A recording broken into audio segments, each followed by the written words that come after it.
Karibuni wapendwa watazamaji wetu wa kipindi cha Biblia Yasema. Huu ni wasaa mwingine wa kusikiliza majibu ya maswali mlioyauliza. Biblia Yasema ni kipindi kinachopokea maswali kutoka kwa watazamaji, nasi tunayatafutia majibu kutoka katika Biblia. Leo tena tumepokea maswali kadhaa ambayo tutakwenda kuyatolea maelezo au majibu. Mimi ni mtumishi wako mchungaji Steven Leta, na niko pamoja na ndugu yangu Seth ambaye atatusomea maswali. Na kabla hatujaanza kipindi hicho, hebu tupate kuomba. Baba yetu mwema wa mbinguni, ninakushukuru kuruhusu tena kuwepo kwa kipindi hiki. Tunaomba ukatusimamie tunapokiendesha, ili watazamaji wetu wakanufaike na majibu yatakayotolewa, lakini pia yakawasaidie kufanya maamuzi yaliyo sahihi ya kuokolewa.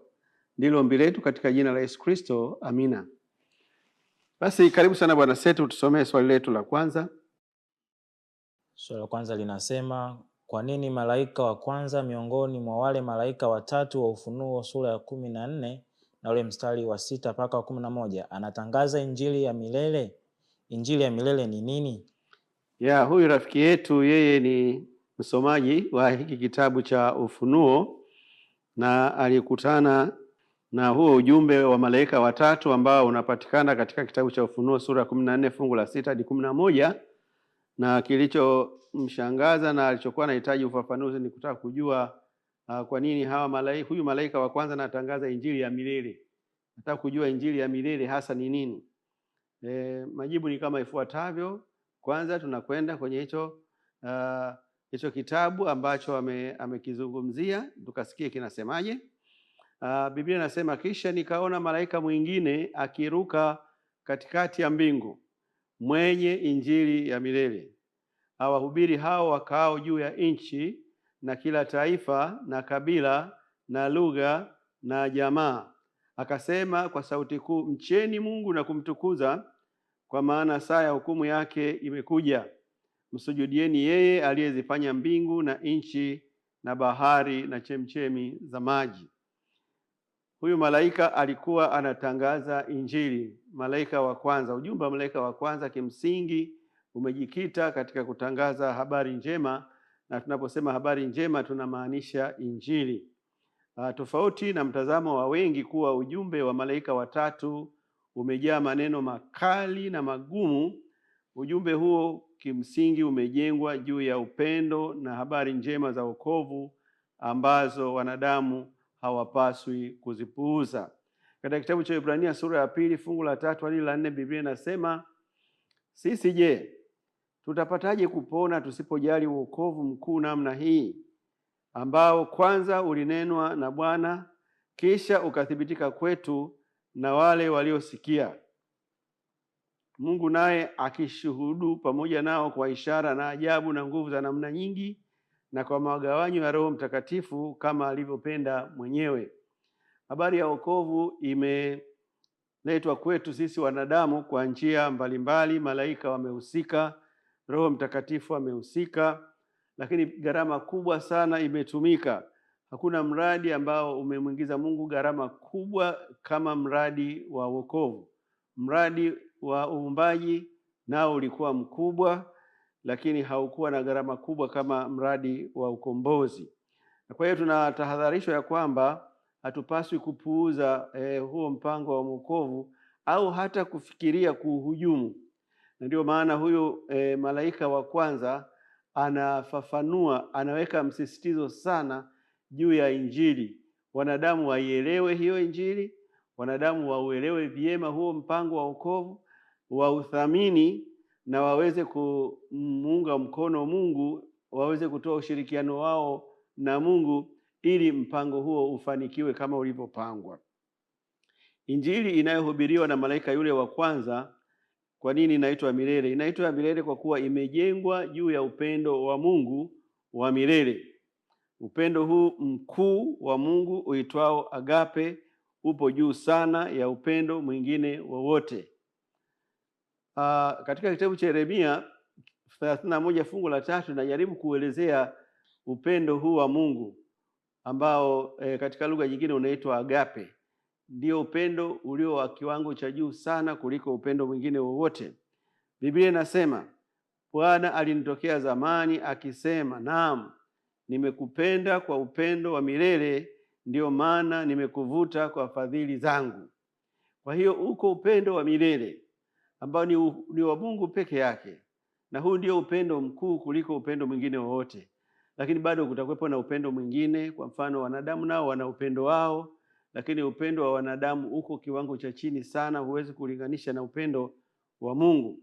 Kwa hiyo Mungu alipochagua kutupenda, alitumia ule upendo wake wa milele. Na tutaendelea kufafanua na kufuatilia huu upendo wa milele ili tuelewe vizuri ni upendo wa aina gani na una tabia zipi. Moja ya sifa kuu ya upendo huu wa milele wa Mungu ni kuwa hautafuti faida zake wenyewe, bali huwa tayari kujihatarisha ili kukidhi mahitaji ya wengine wasio na nguvu na hata wasio na shukurani. Upendo wa milele una kawaida ya kutafuta kukidhi mahitaji ya wengine wasio na nguvu, wasio na upendeleo kama ule Mungu alionao. Na katika kufanya hivyo, huo upendo wakati fulani unajihatarisha, uko tayari kujihatarisha. Na tumekuja kuona jinsi upendo huo ulivyojihatarisha kwa kifo cha Yesu pale msalabani. Huo ndio upendo, au hiyo ndio sifa kubwa sana ya upendo wa Mungu, ndio maana ukatofautishwa na upendo mwingine. Huu ukaitwa upendo wa milele. Katika kitabu cha Warumi sura ya 5 fungu la 6 Biblia inasema, kwa maana hapo tulipokuwa hatuna nguvu, wakati ulipotimia, Kristo alikufa kwa ajili ya waovu. Mwenyewe unaingia mahali ambapo panaonekana kuna upungufu. Sisi tulikuwa hatuna nguvu, tulikuwa tumezidiwa na malaika yule aliyeasi anaitwa Shetani, na aliturubuni akatuingiza kwenye kona ngumu na mbaya sana. Huo upendo ulikuja katika nyakati hizo, wakati tulipokuwa hatuna nguvu, lakini pia tulipokuwa waovu. Tofauti na upendo wa mwanadamu. Upendo wa mwanadamu unajielekeza kwa wale ambao wana muonekano mzuri, wana tabia nzuri, kwa sababu upendo wa mwanadamu unatafuta mazuri ya wale wengine ili ujinufaishe na huo uzuri. Lakini upendo wa Mungu anasema alitupenda wakati ambapo tulikuwa hatuna nguvu na tulipokuwa waovu. Katika kitabu cha Warumi sura ya 5 fungu la 8 bado tunaendelea kufafanulia juu upendo wa Mungu. Bali Mungu aonyesha pendo lake yeye mwenyewe kwetu sisi, kwa kuwa Kristo alikufa kwa ajili yetu tulipokuwa tungali wenye dhambi. Pale nyuma tuliambiwa Mungu aliingilia kati tulipokuwa waovu. Hapa tunaambiwa upendo wa Mungu ulijidhihirisha sana pale tulipokuwa wenye dhambi. Katika kitabu cha Efeso 2 fungu la 4 hadi la 5 Biblia inasema, lakini Mungu kwa kuwa ni mwingi wa rehema, kwa mapenzi yake makuu aliyotupenda, hata wakati ule tulipokuwa wafu kwa sababu ya makosa yetu, alituhuisha pamoja na Kristo, yaani tumeokolewa kwa neema. Tulipokuwa tuko wafu, hali yetu ilikuwa tabani sana. Tulikuwa tumetenda dhambi na matumaini ya kutoka katika huo mtego wa dhambi tuliojitumbukiza kwao yalikuwa hayapo. Tulikuwa tunaelekea kwenye kifo. Huo ndio wakati ambapo upendo wa Mungu ulijidhihirisha vizuri zaidi kwa wanadamu, maana Mungu alimtuma Kristo kuja kutukomboa. Katika waraka wa kwanza wa Yohana sura ya 4 fungu la 16 Biblia inasema, nasi tumelifahamu pendo alilonalo Mungu kwetu sisi na kuliamini. Mungu ni upendo, naye akae katika pendo hukaa ndani ya Mungu na Mungu hukaa ndani yake. Kwa hiyo habari njema au Injili inaelezea zaidi juu ya upendo wa Mungu wa milele, jinsi ulivyojidhihirisha katika mazingira ya kupotea, mazingira ya kutanga mbali kwa mwanadamu, mazingira ya dhambi, mazingira ya uovu na mazingira ya ufu au umauti. Katika kitabu cha Yohana sura ya 15 fungu la 13 Biblia inaendelea kutufafanulia ya kwamba hakuna aliye na upendo mwingi kuliko huu wa mtu kutoa uhai wake kwa ajili ya rafiki zake. Na huu ni ukweli kabisa. Mungu anawapenda wanadamu, lakini anawapenda wanadamu kwa kiwango kinachozidi marafiki wanavyopendana. Ni vigumu sana kukuta mtu anayempenda rafiki yake mpaka anakuwa tayari kufa kwa ajili ya huyo rafiki yake, yaani huyo rafiki yake ainuke na yeye apotee. Unapokuta upendo wa namna hiyo ukionyeshwa na wanadamu, basi utambue dhahiri ya kwamba huyo mwanadamu amejaliwa au ameazimwa huo upendo na Mungu. Mungu anayo hiyo tabia, akipenda anakuwa tayari hata kutoa uhai wake kwa ajili ya wengine. Kupitia upendo huu, Yesu alitolewa kafara kama malipo ya adhabu yetu kwa kifo chake cha msalabani. Yeye Yesu ndiye mwanakondoo wa Mungu azichukuaye dhambi zetu, aliyechinjwa tangu kuwekwa misingi ya ulimwengu. Kwa hiyo upendo wa Mungu ni wa milele, kwa maana ya kwamba haukuanza wakati mwanadamu alipoanguka dhambini, ulikuwepo hata kabla hajaanza kuumba, ulikuwepo hata kabla mwanadamu hajaanguka dhambini. Katika kitabu cha Ufunuo sura 13 fungu la 8 Biblia inasema, na watu wote wakaao juu ya nchi watamsujudu, kila ambaye jina lake halikuandikwa katika kitabu cha uzima cha mwana kondoo aliyechinjwa tangu kuwekwa misingi ya dunia. Kwa hiyo swala la kumwokoa mwanadamu halikumtokea Mungu kwa dharura, kwamba mwanadamu tu ilipofahamika au ilipogundulika kwamba ameanguka dhambini na shetani amemrubuni na hivyo amedondoka dhambini, Mungu ndio akakimbia mara moja kwenda kuangalia namna ya kumwokoa. Hapana, Mungu aliliona hilo mapema kabisa kwamba huyu kiumbe mwanadamu ninayemuumba akiwa na uhuru wa kufanya maamuzi, atautumia huo uhuru vibaya na atachagua kufanya jambo litakalomletea hatari. Lakini Mungu akawa ameandaa plani B ya kwamba hilo likitokea, basi Yesu atajitoa, atakufa mahali pa huyo mwanadamu, kwa sababu mshahara wa dhambi ni mauti, na huwezi ukaikwepa mauti unapokuwa umefanya dhambi. Namna tu ya kuitekeleza, kuifanya mauti isiendelee kusumbua, ni kukubali kufa. Na Mungu akachagua mwanaye pekee ndiye afe ili sisi tupone. Hiyo ndio upendo wa milele unavyokuwa, tofauti na upendo mwingine wowote. Katika kitabu cha Warumi sura ya 8 fungu la 29 hadi 30 Biblia inasema, maana wale aliowajua tangu asili aliwachagua tangu asili wafananishwe na mfano wa mwana wake, ili yeye awe mzaliwa wa kwanza miongoni mwa ndugu wengi. Na wale aliowachagua tangu asili, hao akawaita, na wale aliowaita, hao akawahesabia haki, na wale aliowahesabia haki, hao akawatukuza. Kwa hiyo Mungu amefanya michakato yote kabla hata mwanadamu mwenyewe hajapata fahamu, hajajua linaloendelea ni lipi. Hii ndio siri ya mpango wa Mungu wa wokovu. Mpango wa Mungu wa wokovu ni siri, kwa maana ya kwamba ni Mungu peke yake ndio aliyekuwa anajua kwamba huko mwanzo kabisa, tangu asili, tangu milele, Mungu alituchagua, Mungu akatuita, Mungu akatuhesabia haki, Mungu akatutukuza. Kwa hiyo haya yanayoendelea sasa hivi ni utekelezaji wa maamuzi yaliyofanyika mwanzo kabisa kabla ya uumbaji. Na kwa hiyo, kwa kuwa ni Mungu alituchagua, Mungu ndiye aliyetuita, Mungu ndiye anayetuhesabia haki, Mungu ndiye anayetutukuza, Biblia inatuambia hayo yote uyachukulie kana kwamba yameshafanyika tayari. Kinachofanyika sasa hivi ni mchakato tu wa kuhakikisha kwamba hayo Mungu aliyoyakusudia yanakwenda kutimia kama alivyoyapanga. Kwa hiyo huu ni upendo wa ajabu wa pekee sana, ya kwamba tuliandaliwa namna ya kutoka kwenye huu mtego mbaya, lakini pia tuliandaliwa namna ya kurejea maisha yale tuliyokuwa nayo kabla ya dhambi, na kubwa kuliko yote, Mungu ametuandalia maisha yaliyo bora hata kuliko yale tuliyokuwa nayo kabla hatujaanguka dhambini. Katika kitabu cha Mwanzo 3 fungu la 15 Biblia inasema, nami nitaweka uadui kati yako na huyo mwanamke, na kati ya uzao wako na uzao wake, huo utakuponda kichwa na wewe utamponda kisigino.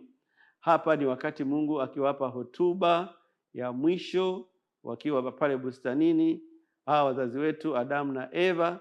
Ilikuwa hotuba iliyojaa huzuni, kwa sababu ilikuwa ni hotuba ya kusitisha mafunzo yaliyokuwa yanaendelea pale bustanini. Ile shule ilikuwa hotuba ya kutengana kwa familia ambayo imekaa pamoja kwa muda mrefu kwa furaha na amani. Na kuanzia mwisho wa hotuba ile, hawa Adamu na Eva wakawa wamefukuzwa, makao yao yakawa kule nje ya bustani ya Edeni, na wakaendelea kuishi huko maisha ya dhambi ambayo sisi tumeyarithi mpaka wakati huu. Lakini kuna jambo moja la matumaini katika hiyo hotuba ya mwisho. Mungu anaahidi kuwapambania, anaahidi kutuma uzao utakaoingilia kati tatizo lao na kuleta usuluhishi wa kudumu wa tatizo lao la dhambi. Huo ndio upendo wa agape, huo ndio upendo wa milele ambao yule malaika wa kwanza wa Ufunuo 14 sura 6 na fungu la 6 na 7 amekuwa akiuhubiri. Na mpendwa, unaposikia malaika watatu wanatoa ujumbe, wakihubiri katikati ya mbingu na nchi, hao sio malaika wale unaowafahamu wewe wanaruka kwa mabawa. Ni huu ujumbe ambao sasa hivi unakufikia. Ile ilikuwa ni lugha ya uwasilishi. Malaika wenyewe ndio mimi, ndio hiki kituo cha redio na kituo hiki cha runinga kinafanya kazi ya malaika wale watatu. Kinawaelimisha wanadamu ulimwenguni mote juu ya mpango bora wa thamani kubwa sana ambao Mungu aliuweka kwa ajili ya wanadamu wote bila kubagua. Na mpango huo ni lazima ukatimie kama Mungu alivyouandaa, licha ya kwamba unapitia changamoto nyingi na hujuma nyingi sana. Na kwa hiyo malaika hawa watatu kimsingi wanaufunua huo upendo, lakini pia watafunua juu ya hujuma iliyotengenezwa dhidi ya mpango huo ulio bora. Katika kitabu cha Kutoka sura ya 2 fungu la 24, Biblia inasema, Mungu akasikia kuugua kwao, Mungu akakumbuka agano lake alilolifanya na Ibrahimu na Isaka na Yakobo. Moja ya mambo bora sana yanayopatikana katika mpango huu wa wokovu ni kitu kinachoitwa agano.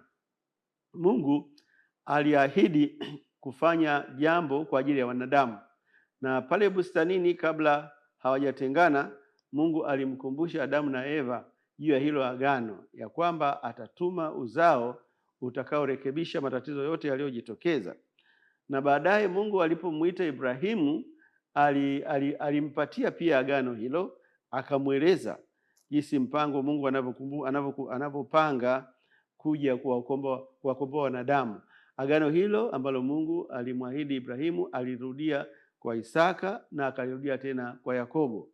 Na kwa hiyo sisi tunaomwamini Yesu Kristo tunatembea katika hilo agano ambalo lilipitia kwanza kwa wazee wetu wale wa imani, na baadaye lilikuja kutokezea kwa Yesu Kristo ambaye ndiye mzao halisi aliyeahidiwa pale bustani ya Edeni.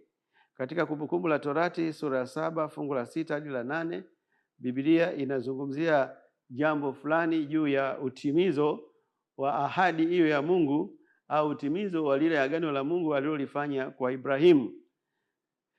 Kwa maana Kumbukumbu la Torati 7:6 hadi 8 nasoma, kwa maana wewe utaifa takatifu kwa Bwana Mungu wako.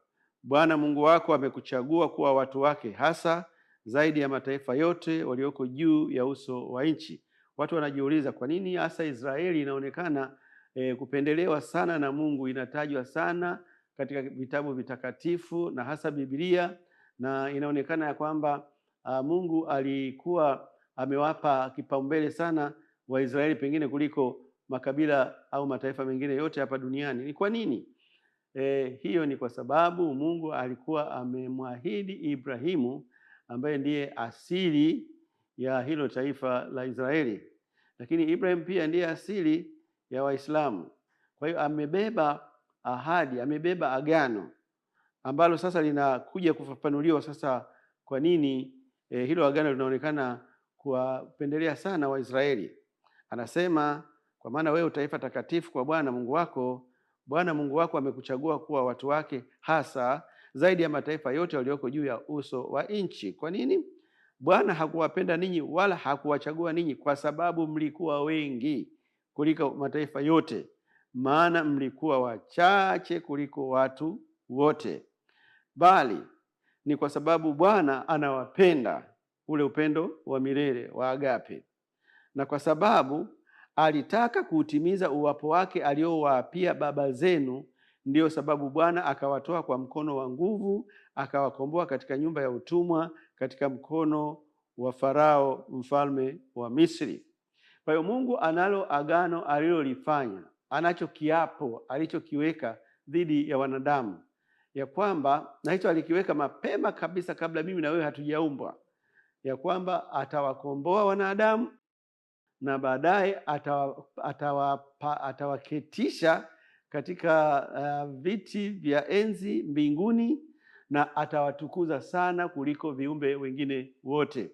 Na hiki kinachoendelea, ambapo unamwona Yesu anakuja duniani kupitia kwa taifa la Israeli, na anakufa pale msalabani, na mauti yake inachukuliwa kama ndiyo ukombozi wa wanadamu wote, ni utimizo wa hicho kiapo na ahadi na agano ambalo Mungu alilifanya na wanadamu wakati wanadamu walipokuwa hawapo. Katika kitabu cha Luka 1:68 hadi 74 Biblia inasema, atukuzwe Bwana Mungu wa Israeli, kwa kuwa amewajia watu wake na kuwakomboa.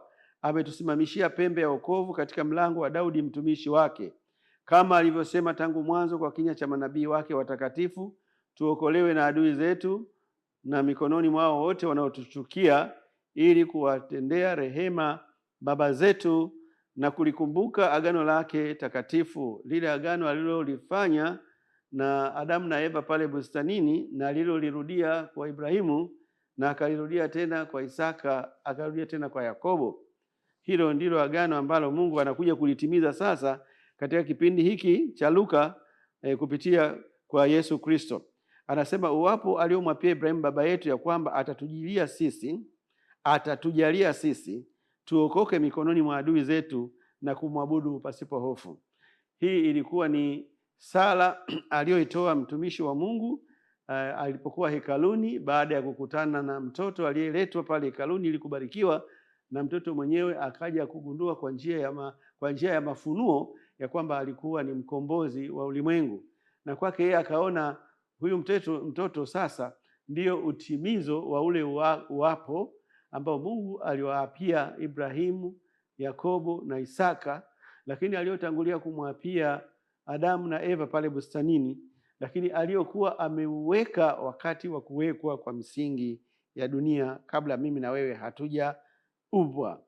Katika kitabu cha Waebrania 6 fungu la 13 hadi 19 Biblia inasema, kwa maana Mungu alipompa Ibrahimu ahadi, kwa sababu alikuwa hana mkubwa kuliko yeye mwenyewe wa kumwapa, aliapa kwa nafsi yake. Hebu sikia haya mafunuo tunayopewa hapa na huyu mtumishi wa Mungu Paulo.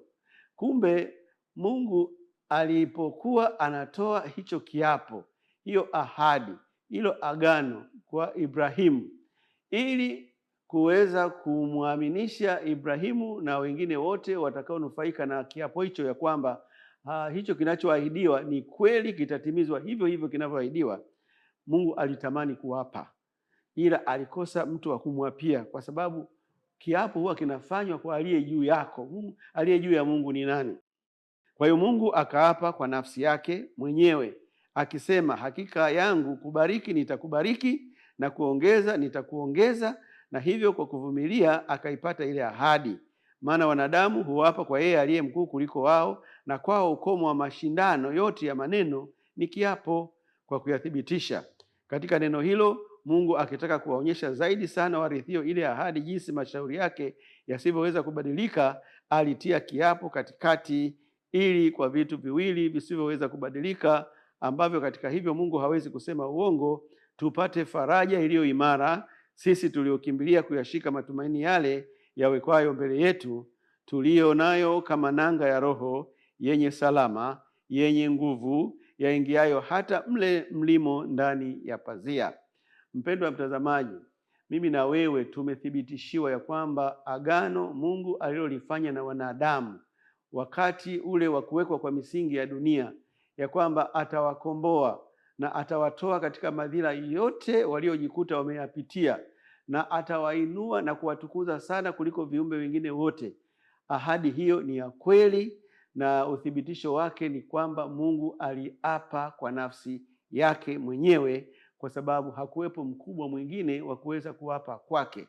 Kwa hiyo ikuhakikishie ya kwamba wewe ni mmoja wa viumbe wanaopendwa sana na Mungu, na ndio maana ametumia upendo wake wa milele kushughulika na changamoto zako, na swala la wewe kuokolewa ni swala la muda tu. Mpango huo ni kamili ambao hautabatilishwa na yoyote, awe ni malaika aliyeasi kama huyo shetani au mwanadamu yeyote asiyependezwa na jambo hilo. Hawataweza kushinda na kulizuia jambo hilo lisitokee, kwa sababu Mungu alishaapa. Katika kitabu cha Wagalatia sura ya 3 fungu la 17, Biblia inasema, nisemalo ni hili, agano lililothibitishwa kwanza na Mungu, Torati iliyotokea miaka 430 baadaye, hailitangui hata kuibatilisha ile ahadi. Kwa maana urithi ukiwa kwa sheria hauwi tena kwa ahadi, lakini Mungu alimkirimia Ibrahimu kwa njia ya ahadi. Kwa hiyo Mungu alituahidi, na wewe simama katika ile ahadi. Hayo mambo mengine yote ya jinsi ambavyo wewe utafikia kiwango cha utakatifu ule Mungu aliyokuwa nao, muachie yeye mwenyewe, kwa sababu yeye ndiye atakayeweza kukubadilisha ufae kutimiza makusudi aliyoyapanga kwa ajili ya maisha yako ya siku za usoni. Baada ya kuwa tumefafanua swali letu la kwanza ambalo lilikuwa refu kidogo, tunaenda kwa mapumziko, na baada ya muda tutarejea tena kuangalia swali linalofuata. Usitoke mahali ulipo.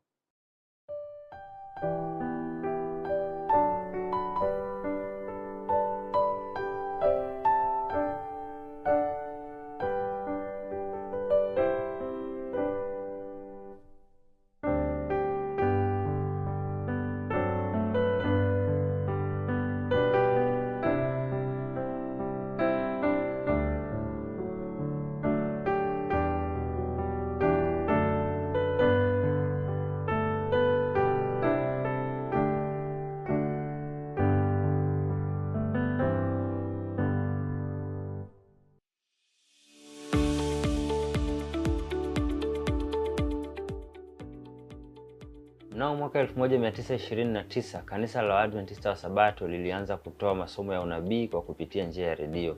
Hii ilikuwa ni mojawapo ya hatua za awali za kufanya uinjilisti kwa vyombo vya habari. Mpaka kufikia miaka 1930 kuelekea 1940, kazi hii ilikuwa imeenea maeneo mengi ulimwenguni na kupelekea kuanzishwa kwa redio ya Waadventista wa Sabato ulimwenguni iliyolenga kupeleka injili kwa mataifa mengi. Hivi leo kanisa linapeleka injili maeneo mbalimbali ambayo hayawezi kufikika kwa njia za kawaida kwa kupitia mtandao mkubwa wa vyombo vya habari vya redio na televisheni. Tanzania, katika kushirikiana na kanisa ulimwenguni, tunaendesha vyombo vikuu viwili vya habari. Hii ni redio ya Waadventista ulimwenguni kwa eneo la Tanzania, lakini pia na runinga ya Waadventista kwa jina la Hope Channel. Karibu ndugu yangu, shirikiana nasi katika kupeleka habari njema kwa mataifa yote. Toa sadaka yako kutegemeza vyombo vyetu vya habari na ubarikiwe. Toa sadaka yako kupitia lipa namba ya Mixx by Yas ya 6025197. Jina ni Tanzania Adventist Media Channels. Kwa namba ya Vodacom yani M-Pesa ni 0745 323525. Jina ni SDA Church. Kupitia CRDB Bank 0150452883000. Jina ni Morning Star FM Radio. Toa sadaka yako ili ujumbe wa Mungu uenee zaidi.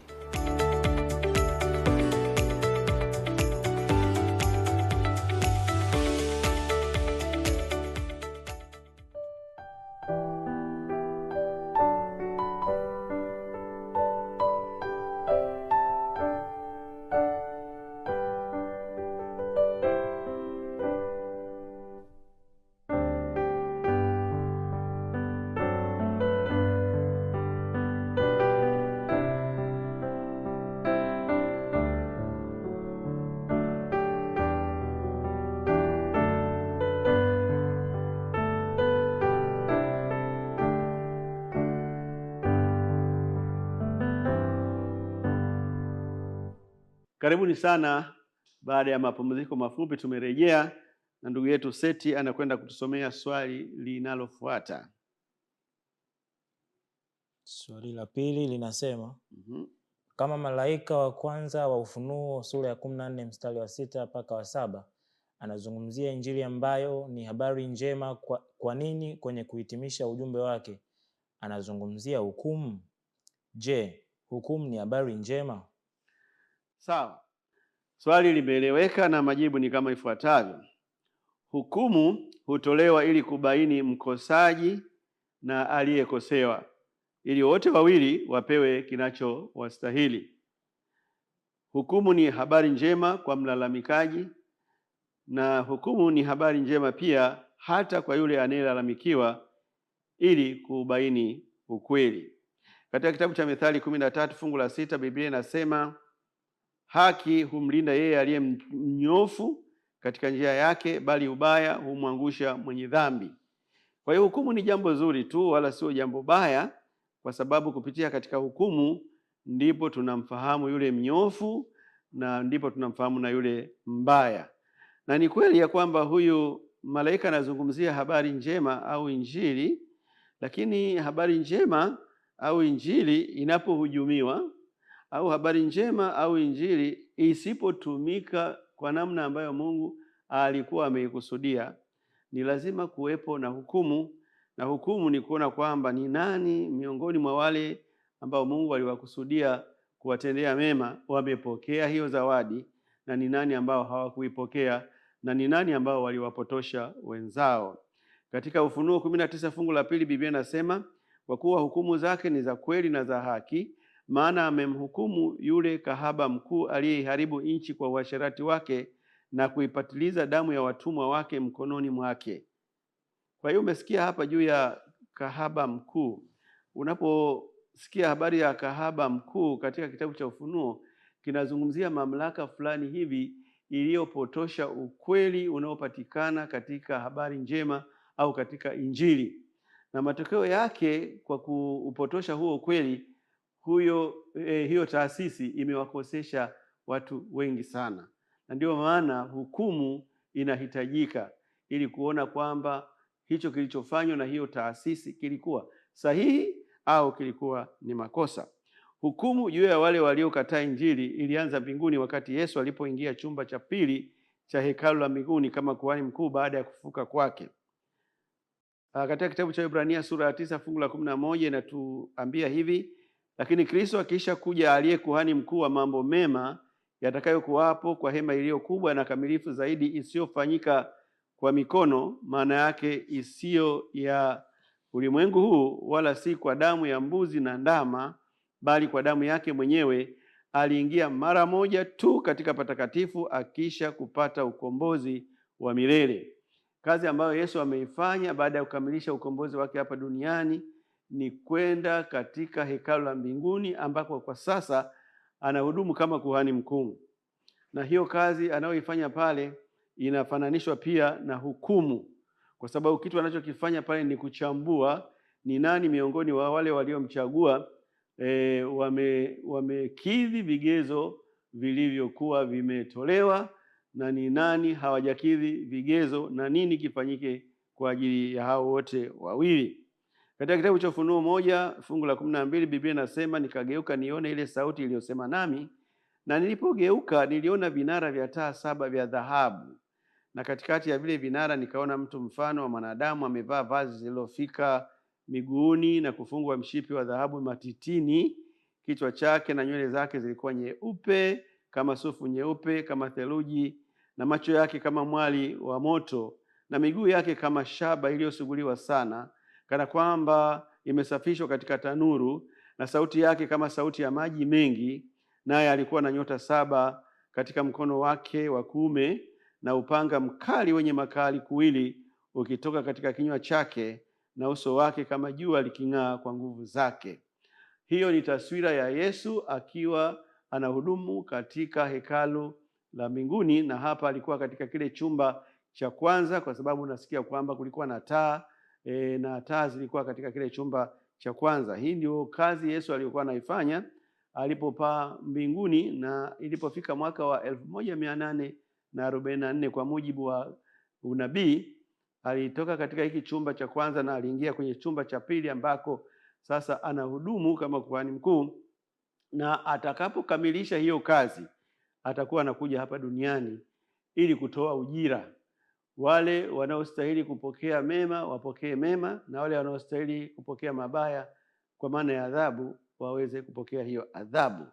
Na huwezi kuwatambua wanaostahili mema na wanaostahili adhabu bila kuwa na hukumu, na ndicho kitu kinachoendelea sasa hivi kule mbinguni katika hekalu lile la mbinguni. Katika kitabu cha Ufunuo sura 20 fungu la 12, Biblia inasema, nikaona wafu wakubwa kwa wadogo wamesimama mbele ya hicho kiti cha enzi, na vitabu vikafunguliwa, na kitabu kingine kikafunguliwa ambacho ni cha uzima, na hao wafu wakahukumiwa katika mambo hayo yaliyoandikwa katika vile vitabu sawa sawa na matendo yao. Kwa hiyo malaika wanafanya kazi ya kurekodi matukio yetu, wanafanya kazi ya kurekodi namna tunavyopokea habari njema kama hii ambayo inatolewa kwako wakati huu, na jinsi unavyoshirikiana na malaika wa mbinguni pamoja na Roho Mtakatifu katika kukamilisha na kufanikisha huo mpango wa Mungu aliouandaa kwa ajili ya maisha yako.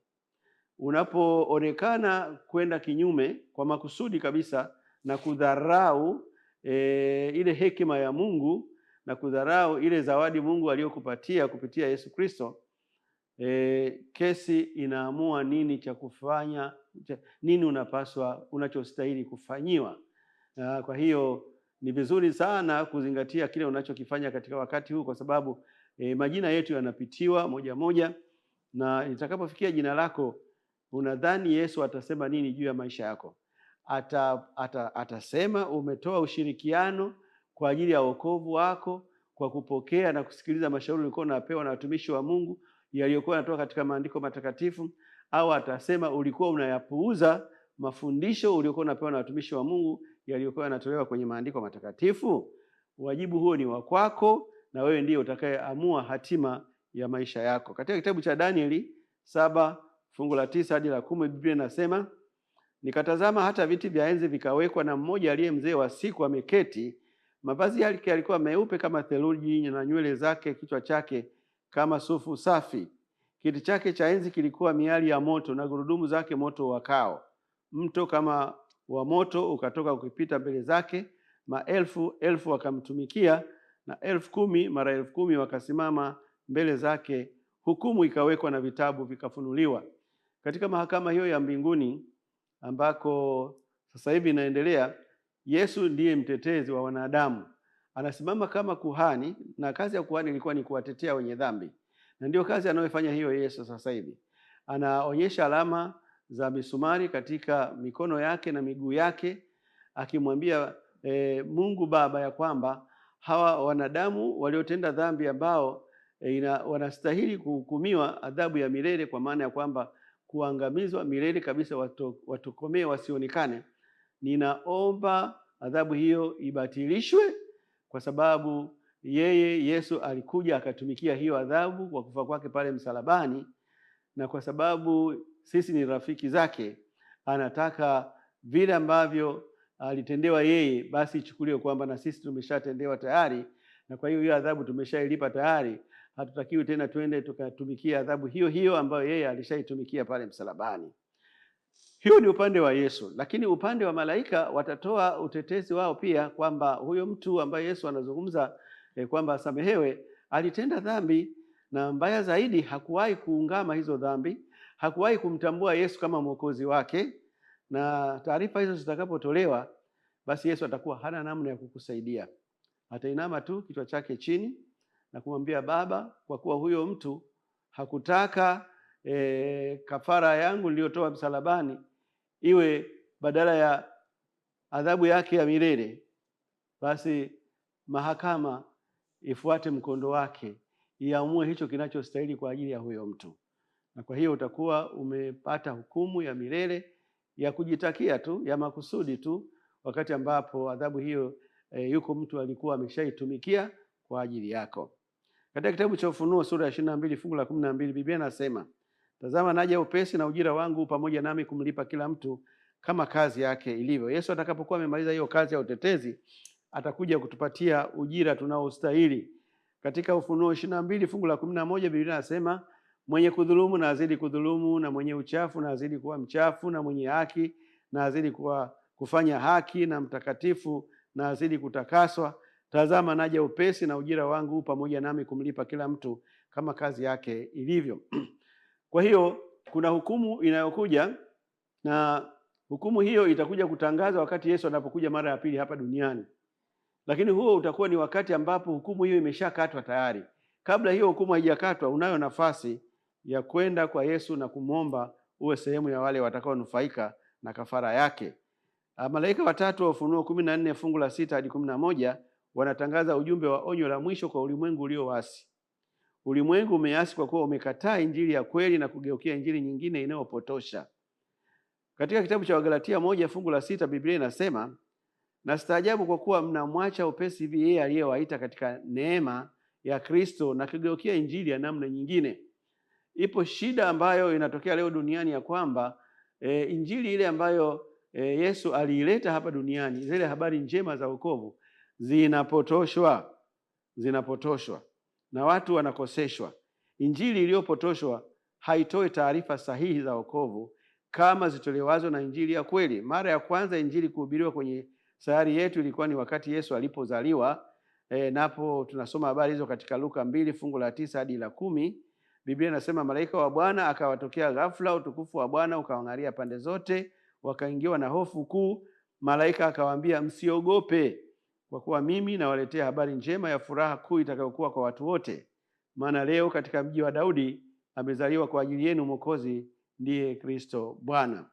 Yesu mwenyewe alitumia muda wake mwingi kutangaza injili, akibainisha kuwa mojawapo ya dalili zitakazodhihirisha kuwa mwisho wa dunia umekaribia ni kutangazwa kwa injili, yani kutangazwa kwa habari njema. Marko 1:14-15 inasema, hata baada ya Yohana kutiwa gerezani, Yesu akaenda Galilaya akihubiri habari njema ya Mungu akisema, wakati umetimia na ufalme wa Mungu umekaribia, tubuni na kuiamini injili. Yesu mwenyewe alikuwa mpiga debe mkubwa sana wa injili, akiwataka wanadamu wakati ule alipokuwepo yeye waiamini injili. Na injili ni yeye mwenyewe. Unapomwamini Kristo ndio kwamba umeamini injili, lakini unapoamini yote aliyoyaagiza, sasa hapo ndio unapokuwa umeitii injili kikweli kweli. Mathayo 24 fungu la 14 Biblia inasema tena, habari njema ya ufalme itahubiriwa katika ulimwengu wote kuwa ushuhuda kwa mataifa yote, hapo ndipo ule mwisho utakapokuja. Hii habari unayoisikia sasa hivi ni ushuhuda ya kwamba habari njema zinahubiriwa katika siku za mwisho. Katika siku hizi za mwisho Mungu ameweka utaratibu kwamba mpango wa wokovu ueleweke vizuri na mtu yeyote. Pasiwe na kitu kinachomzuia mtu kuelewa vizuri mpango wa wokovu. Ndio maana tunatumia lugha rahisi inayoeleweka na karibu kila mtu, ili kila mtu afahamu mpango wa wokovu na hatimaye apate kuokolewa. Lakini pia tunahubiri hivyo ili wale watakao ukataa huu mpango wa wokovu wakapate kuhukumiwa. Kwa hiyo hukumu na wokovu upo mbele yako, ni wewe kuamua unachagua kipi katika hayo mambo mawili. Habari njema ya kuzaliwa kwa Yesu na za wokovu alioleta hazikuwa njema kwa watu wote.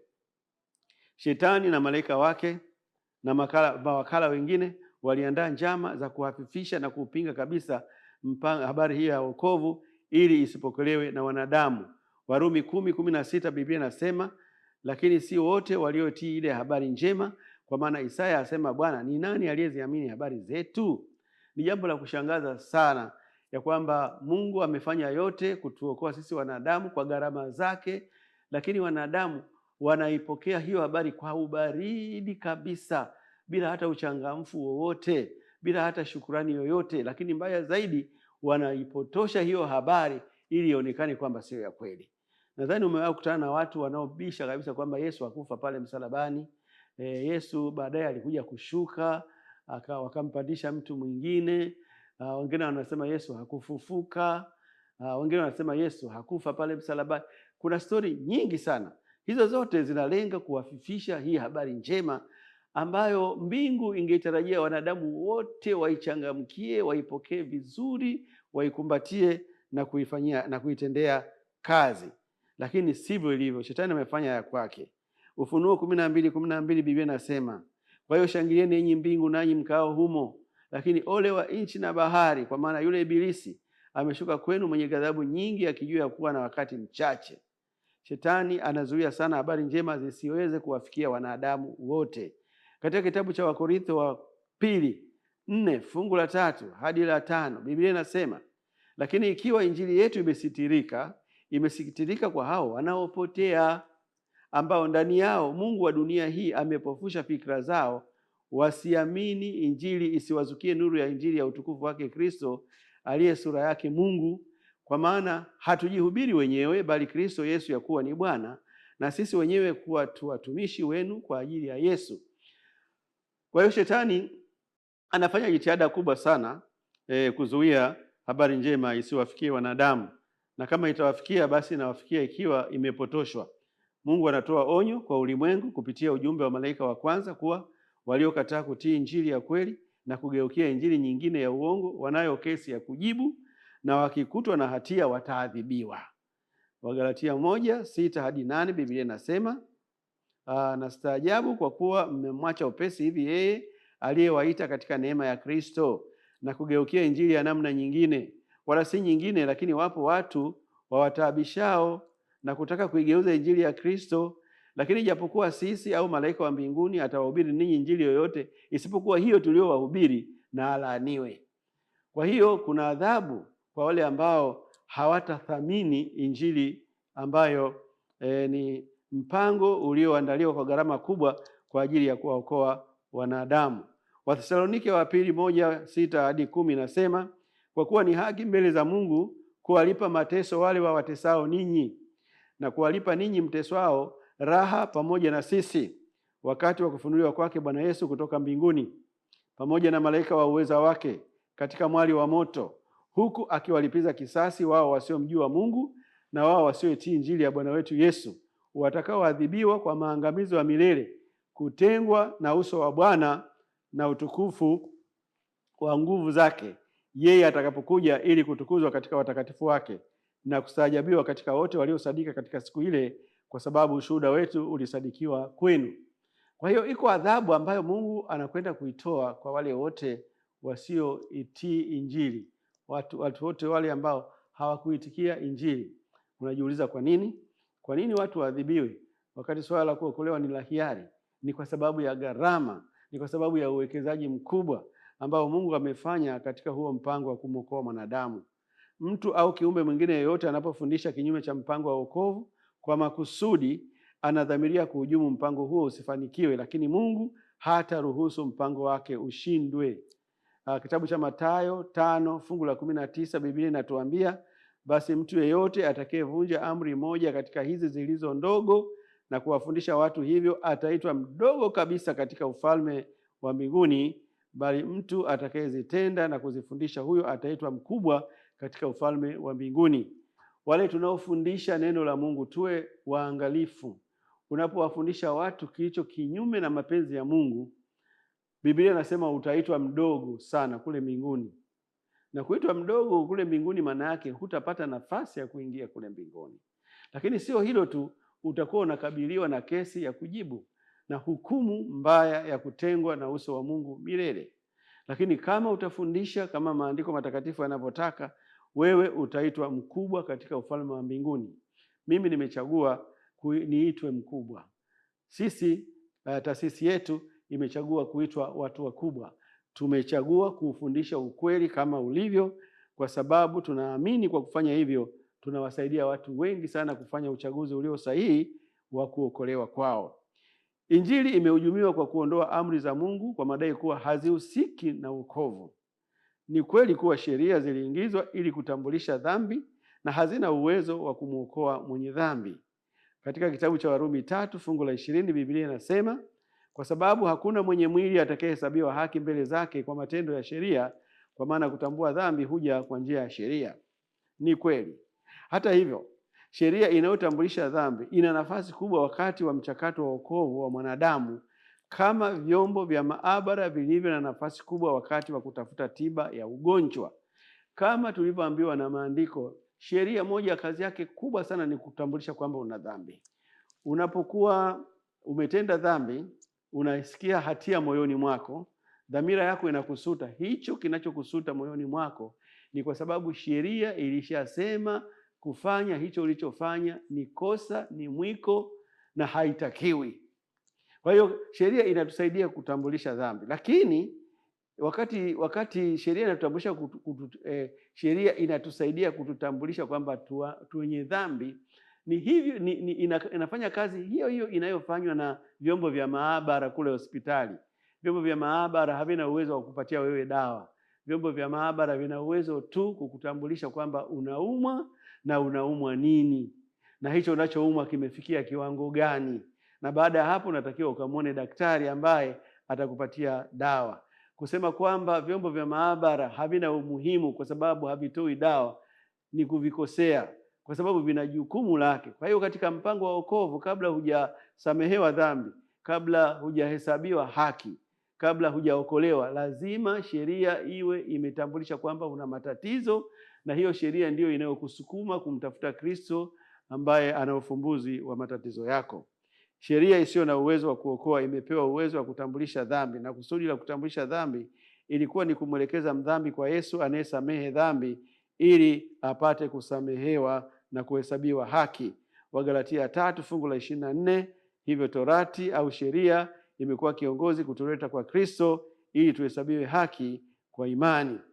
Jambo la kushangaza ni kuwa watu wale wanaodai sheria haina uwezo wa kuokoa ndio waliobadilisha sheria inayohusu ibada kutoka siku ya 7 ya juma na kuipeleka siku ya kwanza ya juma, na kuondoa kabisa amri ya pili inayopinga sanamu kwenye nyumba za ibada.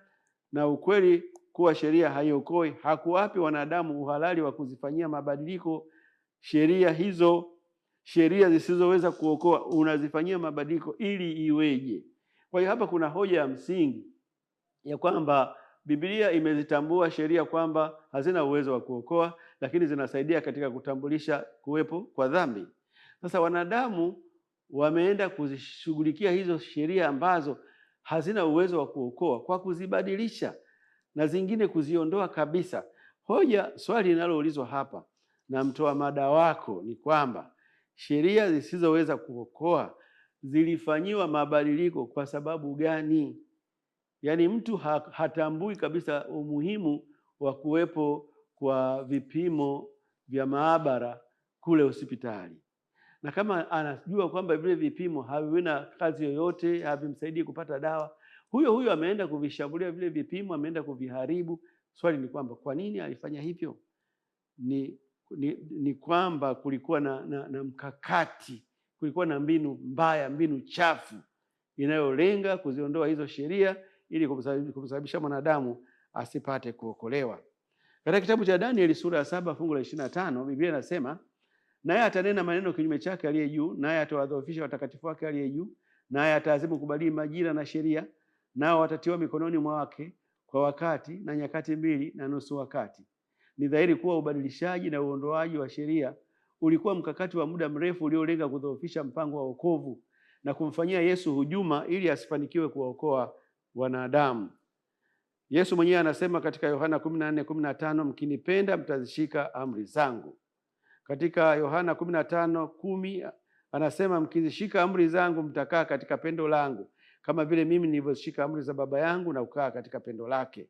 Katika Ufunuo 14:12 Biblia inasema, hapa ndipo penye subira watakatifu hao wazishikao amri za Mungu na kuwa na imani na Yesu.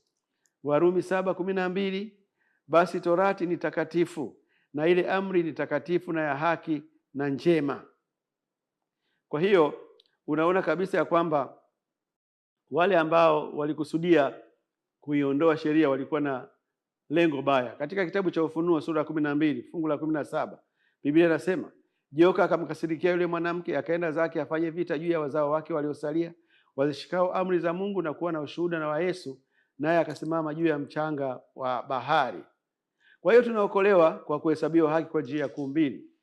Njia ya kwanza ni kulipiwa deni la mauti ya milele lilokuwa linatukabili, na hii inafanywa kupitia kifo cha Yesu pale msalabani, na hatua hii ilishakamilika. Lakini njia ya pili, tunaokolewa kwa kuhesabiwa haki, kwa maana ya kwamba tunapewa uwezo wa Roho Mtakatifu anayebadilisha tabia zetu na mwenendo wetu ili ziweze kutuandaa kwenda kuishi mbinguni ambako hakuna kinyonge kitakachoruhusiwa pale. Tumejitahidi sana kufafanua swali hilo, na sasa tumefika mwisho wa kipindi chetu, na nikualike mahali ulipo, kama unaweza kuinamisha uso wako tuweze kuomba wakati tunapohitimisha kipindi hiki. Tuombe. Baba mwema, nakushukuru sana kwa ajili ya wasaa huu wa pekee. Tumekuwa na wakati mzuri katika kujibu maswali, hasa tukiangalia kwa nini ujumbe wa malaika watatu umeandamana na hukumu. Baba, utusaidie ili hukumu inayoendelea mbinguni ikaonyesha ya kwamba sisi tulikuwa na hekima, tulikuwa na shukrani, tukakubali kuongozwa na ushauri wako, tukakubali kuongozwa na mpango wako wa wokovu ambao uliuweka ukiwa na thamani kubwa sana kwa ajili ya kuhakikisha kwamba tunaokolewa kutoka katika dhambi na tunaingia katika utukufu ambao umetuandalia. Saidie mtazamaji wangu kukuchagua wewe Yesu kuwa Bwana Mwokozi wa maisha yake na kupokea mashauri yote yanayotolewa kutoka katika kituo hiki ili ajiandae vyema kukuonana na wewe unapokuja mara ya pili. Asante kwa sababu utafanya hayo. Tunaomba na kushukuru katika jina la Yesu Kristo. Amina.